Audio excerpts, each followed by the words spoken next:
Y ahora parece que las redes sociales o los live macumberiles se han convertido en pequeños escenarios políticos donde se debate, a ver, con todo este tema de la expresidenta y de su condena o ratificación de la condena, y todos saben ahora de derecho jurídico, todos saben de macroeconomía. Qué risa, parecen los debates, eso me hace acordar al meme, ¿no? Ese de libertad para el Tito, vieja, ¿no? Parecen en esos términos de debate no hablan u opinan los supuestos religiosos, ¿no? Qué vergüenza. Pero bueno, vamos a abordar el tema de la brujería. ¿Y qué tiene que ver si la Umbanda en realidad es brujería, practica la brujería?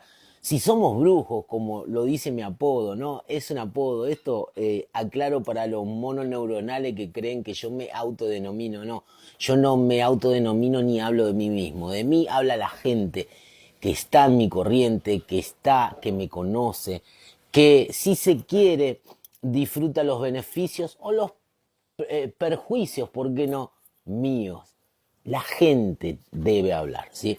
Yo no hablo. Entonces, cuando usted lee El Brujo de Formosa, vivo en Formosa, y El Brujo me dicen desde muy pequeño, allí cuando tendría unos 17, 18 años, y te ponen tus amistades ese apodo peyorativo por ser de religión, podría haber sido el macumbero, no se usaba mucho en los 90 ese nombre, entonces quedó el brujo. No, eso es, por eso me dicen brujo, porque me conocen por el brujo. Si me buscan por otro nombre, no me van a encontrar, ¿sí? Pero digo, existirá la brujería, los umbandas hacemos brujerías, hacemos trabajos de hechizos. Por allí la doña que se pone extensiones totalmente mal pegadas, de un color rubio horripilante, o el muchachito que habla así y tiene todo, se maquilla bien de negro y se pinta las uñas como el brujo de Formosa. Hoy me levanté medio sarcástico. Digo, será brujo y de repente sabrá de la Kimbanda y de repente será Payumbanda.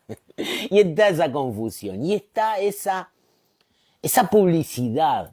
En muchos o streamers o streaming le han hecho notas a ciertas personas que cuando divulgan o quieren hablar de la Umbanda o de la Quimbanda, lo hacen desde el lado de brujos. ¡Wow! Desde brujos negros.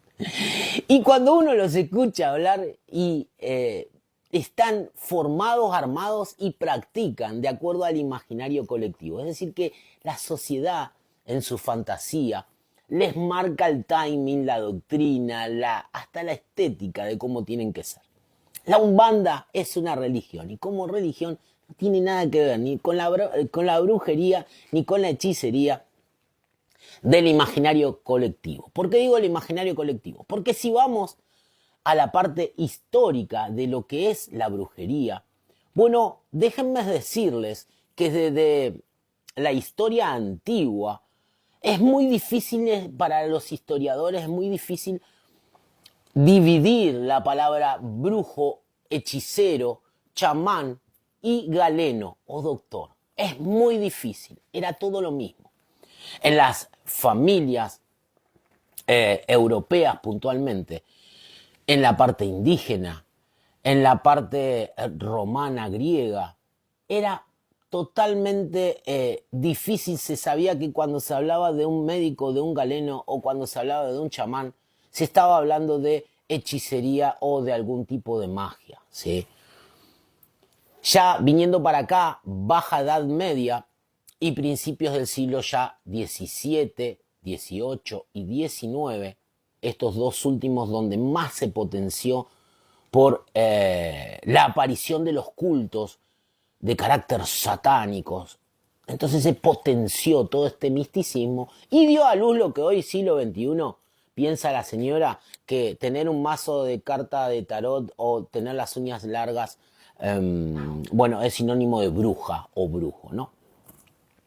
Y potenciado por el comercio, obviamente, les encanta ese poncho y empiezan a hacer todo este circo. Yo los definiría como los cosplays de lo que imaginan es la brujería. Pero si vamos a la historia, te quería decir, tiene que ver con actitudes casi normales en ese contexto. Por ejemplo, tomando como referencia un pedacito de la historia, siglo XVII o la Baja Edad Media y principio de la modernidad, se tiene que entender que si tu abuela, y puntualmente comenzó en las mujeres esto de la brujería o las brujas. ¿Por qué? Y bueno, tiene que ver con que eran las primeras parteras, tiene que ver con que el acontecimiento del dar a luz era casi como un acto mágico porque puntualmente en esta época de la Baja Edad Media muchos de los que nacían morían brevemente o incluso moría quien daba a luz, la madre del niño o de la niña. Entonces, un nacimiento era casi un milagro, un producto de aquella partera que si tenía el poder para dar a luz o hacer que se dé a luz a alguien de una forma exitosa, entonces por abajo tenía esa magia o esa capacidad, por abajo digo en lo oculto, de atender al resto de los miembros de la familia. Todo esto Francesc Cardona, que es la literatura que tengo acá, que habla de la historia de la brujería, entre otros, Farrá y un montón de cuestiones más, también Migen, que habla de la santería, aborda esta parte histórica también. Pero más o menos no te quiero aburrir y te quiero dar un repaso rápido para que entiendas la cabeza del europeo al adjetivar de brujería o hechizo o hechicero o bruja a alguien, ¿no? Una sencilla partera que tenía la capacidad hasta incluso de sanar, por ejemplo en la antigua Roma, a los soldados que venían lastimados, ¿sí? Y le ponían ciertas hierbas, ciertos preparados en sus heridas, y al cicatrizar en contexto y espacio era casi un milagro, un acto de magia. Por eso te dije al principio del video que era casi imposible disociar la palabra médico, galeno, chamán de brujo. Era lo mismo.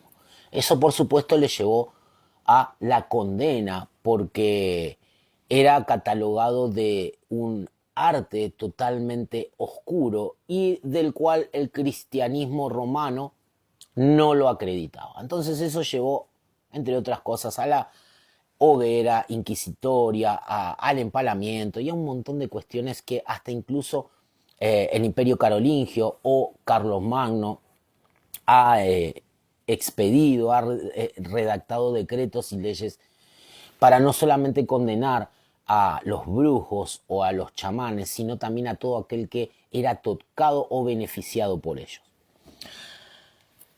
Como ves, estas cuestiones hay que dividirlas. Hay que dividir el imaginario colectivo del contexto de lo que hoy es un brujo o brujería y de lo que era realmente en la antigüedad, en la historia. De cualquiera de las dos formas no somos ni médico ni somos brujito que prendemos una vela con algunas cositas pegadas o 28 mechitas así y te traemos, por arte de magia, te traemos al Roberto que se fue con la vecina o a la Yamila de Shango que se fue a otro templo y te abandonó. No, no sucede eso. La Umbanda es una religión y más allá del marco legal y jurídico de esta nación impuesto arbitrariamente desde el siglo XIX, de que fuera del catolicismo romano todos son cultos y ninguno va a ser religión oficial de nuestra nación. La verdad es que la Umbanda está conformada y tiene el destino, el procedimiento y la estructura de una religión, así que es una religión. Como tal, no tiene nada que ver con estas dos fábulas que te intenté de explicar.